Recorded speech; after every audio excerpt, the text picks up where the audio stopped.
Hello everyone, this is another little weekly video and I'm going to talk to you about my favorite books because books tell a lot about people's interests, right?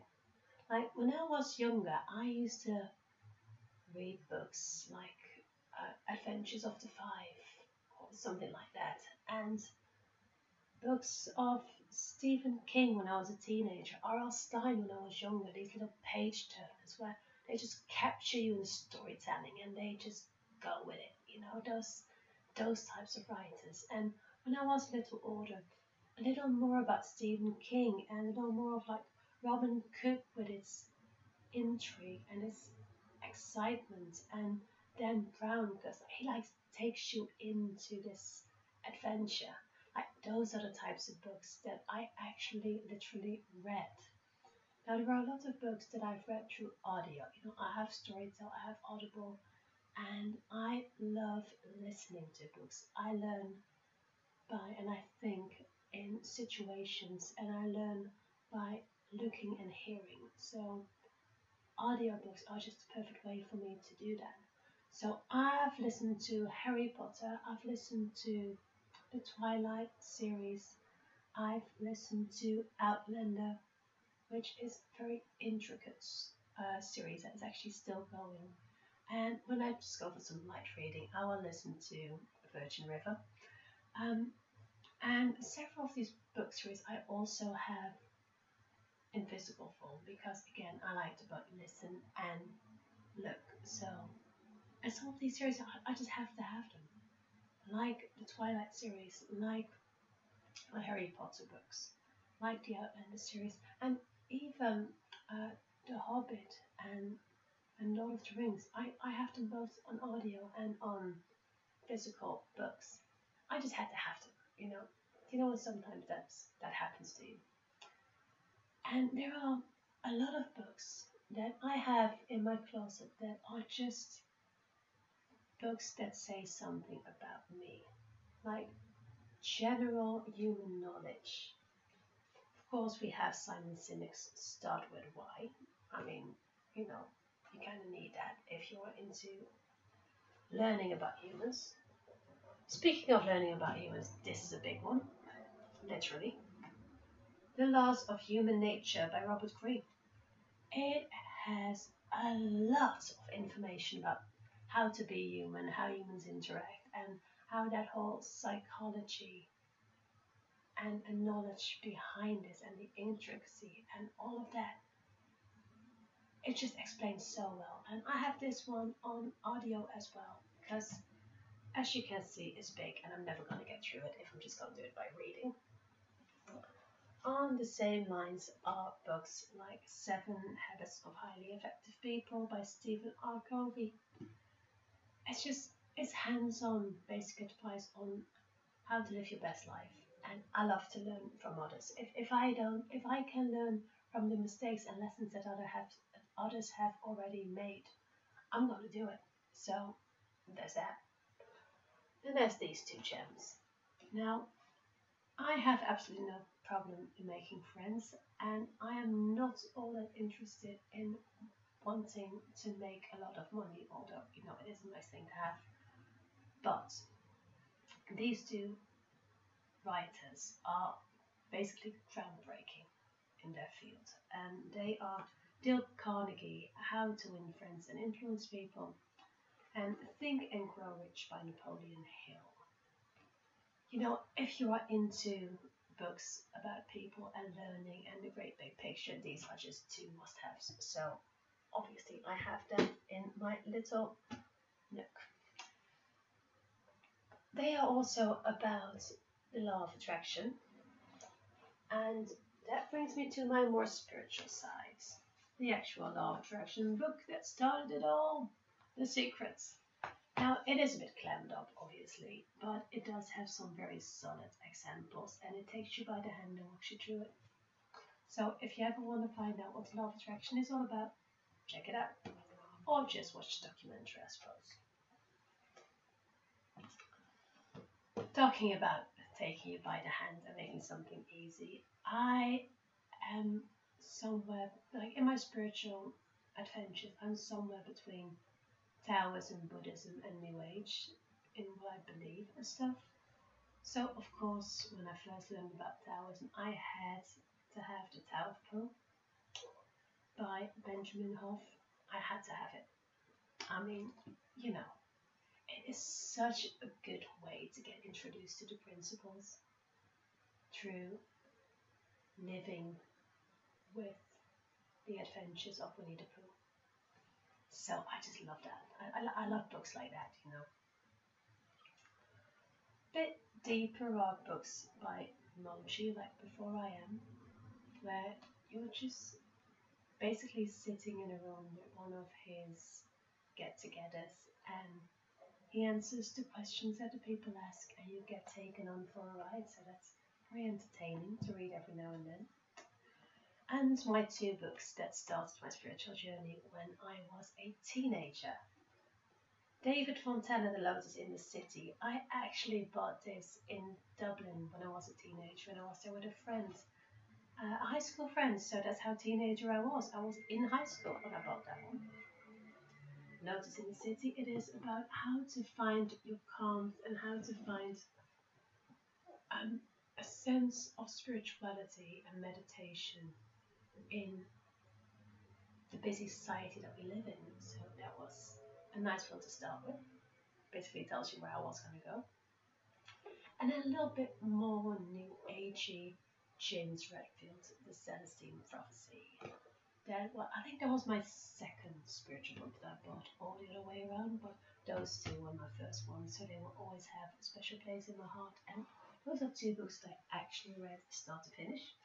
So that should tell you something from someone who prefers audiobooks. As books go, of course, as a creative person, I have to have my poetry. The fairly modern but still very personal and strong Robert M. Drake with Beautiful Chaos. I also have Black Butterfly. They are just some very touching, real, and sometimes painful and confronting poems. Now, of course, it's not just the new poetry that I love. I had to have a Maya Angelou book of poetry. You know, I had to have it. It's just deep and pure and loving and raw and so beautifully written. Talk about ancients, because that's a book from a little while back, but like the ancient wisdom more than anything, just the wise words. Rumi, select poems of Rumi. I had to have that one, just like William Blake.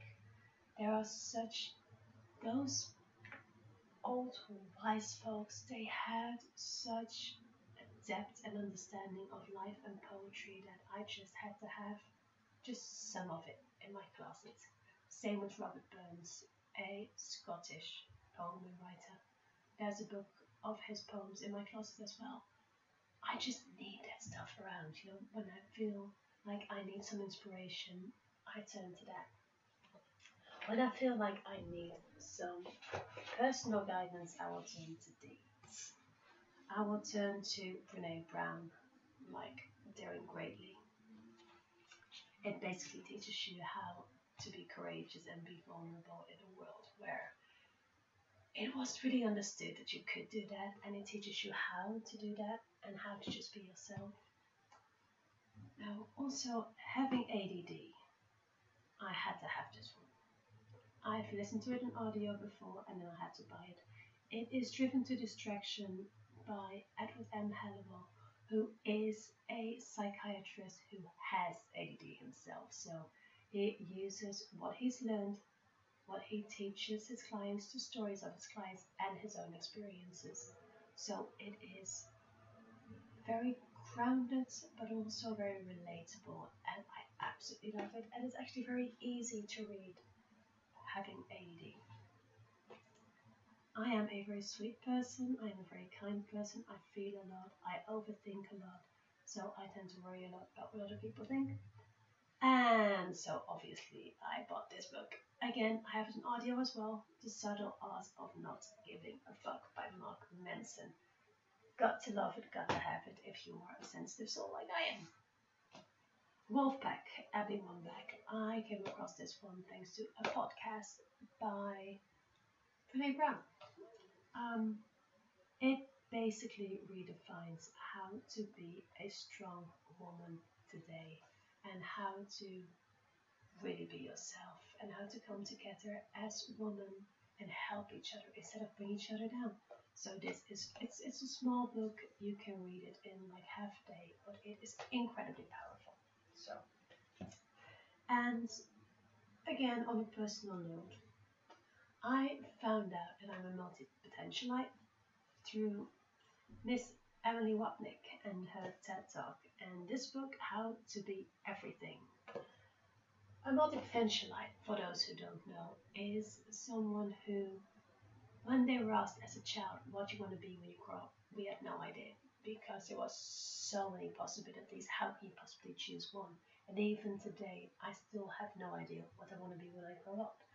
I have about 10 different interests, 20 different passions, and my hobbies change every few months. And there's not one thing that I'm deeply interested in. It's several things, sometimes all at once, sometimes one after another, that just get my heart pumping and get me excited. And then I get into it and I lose interest and the next thing comes. And sometimes I switch them around and sometimes some of them just disappear completely. But it's so much fun to just explore that. And she taught me that I was not a quitter and I was not a weirdo, but that I'm just someone who thinks differently. As also called a non-linear thinker or a Renaissance fair or, like I said, multi-potentialite or, as I've now recently learned, an octopus. Octopuses have 9 hearts, 3 brains, and 8 arms. They are amazing creatures, and people who tend to think a little differently in this world, we call ourselves and each other octopuses because of that. And actually, there is a group who try to come together and to actually make some differences in the world and to make this whole non-linear, multi-potentialite being a more accessible and accepted thing. So if you're curious, go check out theoctopusmovement.org. It is amazing.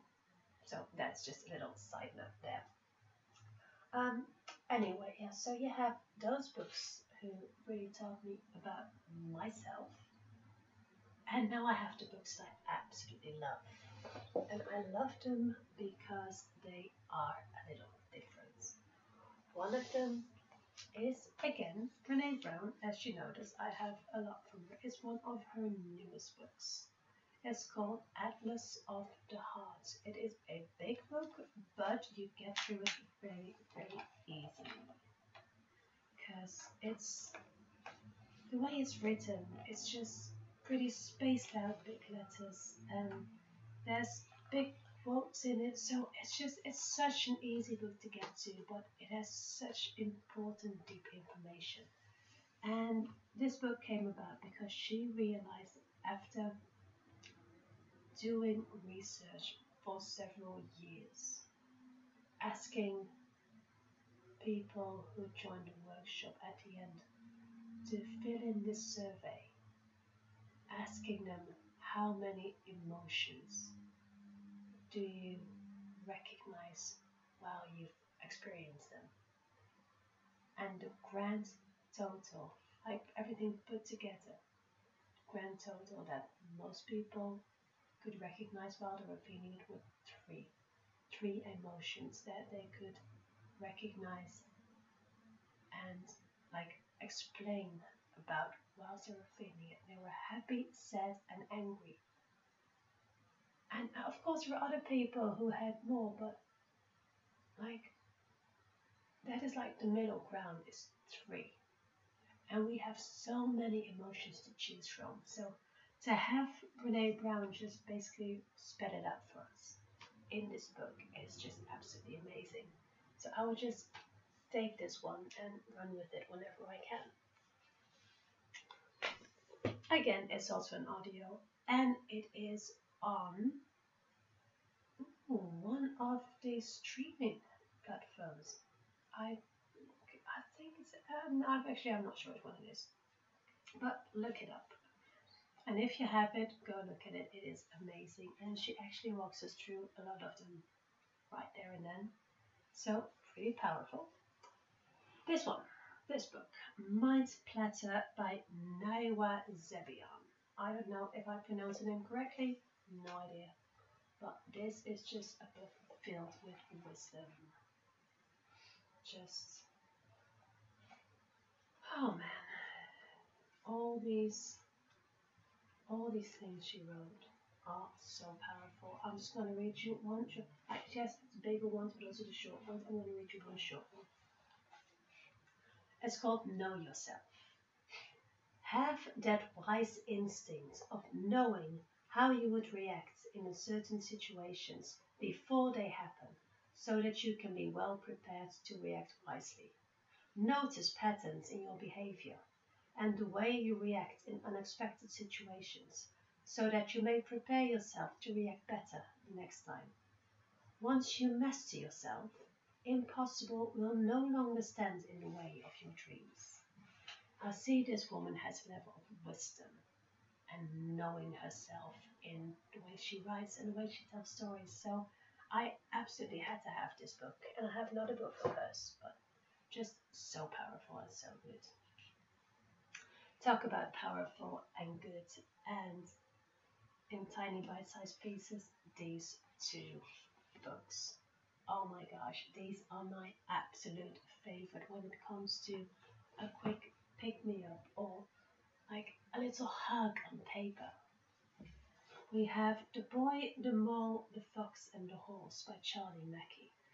This man has basically wrote what he came across in life and his little nuggets of life lessons and comfort and kindness and what you'd want from friendships and from just general good people around you. And he wrote it all with these little beautiful pictures. Like, sometimes I feel lost, said the boy. Me too, said the mole, but we love you and love brings you home. Isn't that just adorable? Or this one of our greatest freedoms is how we react to things. Isn't that just the truth? Look at that.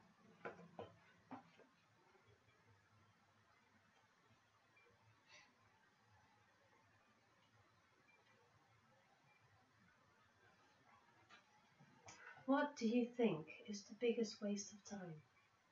Comparing yourself to others, said the mole. I wonder if there's a school of unlearning. I mean, isn't that's something, isn't it? What do you think success is? Asked the boy. To love, said the mole. What do you want to be when you grow up? Kind, said the boy. I mean, it's so simple, but it's so pure and true, and like I said, it feels like a hug. So I love this. I love the notebook hug. And this book does that in the same way, but just with a slightly different way of looking at it. It's Big Panda and Tiny Dragon by James Norbury. And this has, again, little life quotes between two friends on a journey, but also with like a Buddhist perspective to it. So let's see if I can find.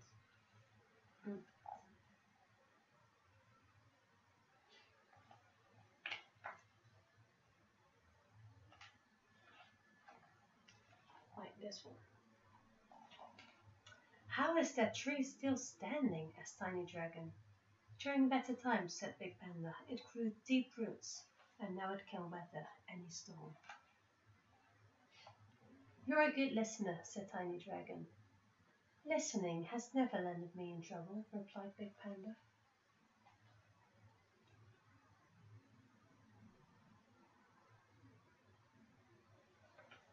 Look at that.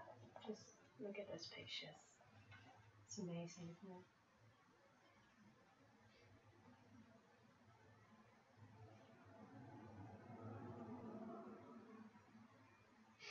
The path ahead looks difficult, said Big Panda.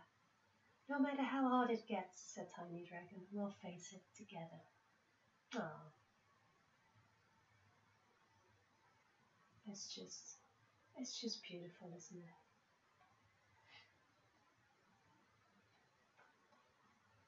I can't get enough of just browsing through these books. I'm sorry, I just got completely distracted.